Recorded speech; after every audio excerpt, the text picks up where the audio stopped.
আসসালামু আলাইকুম। সবাই কেমন আছেন? ভালো আছেন? আজকেও আমার বাসায় মেহমান চলে আসলো। দুপুরে খাবার খেলো, অনেক কিছু রান্না হলো। এখন আবার সন্ধ্যার নাস্তা তৈরি করলাম। সবাই বলল লুচি তৈরি করতে।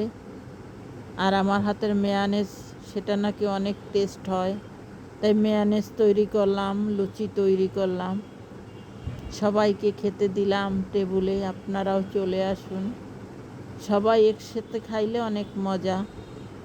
সবাই সবাইকে ভালোবাসা দিবেন।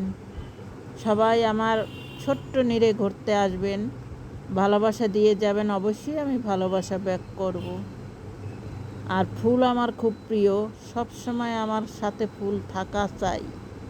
তাই ফুলের ভালোবাসা যদি কেউ দিতে চান, ফুল হাতে নিয়ে আসবেন আমার বাড়িতে। ভাইয়ের হাতে ফুল নিয়ে বোনের বাড়ি আসলেই তো হাতে থাকবে ফুল, দুলবে বোনের কানের দুল। কথাটি আমি বারবার লিখি, জানি না আপনাদের কেমন লাগে। সবাই সাহস যোগাচ্ছেন, তাই আমি সাপোর্ট করছেন, লাইক কমেন্টস করছেন, সাহস পাচ্ছি। সবাই পাশে থাকবেন। আল্লাহ হাফেজ।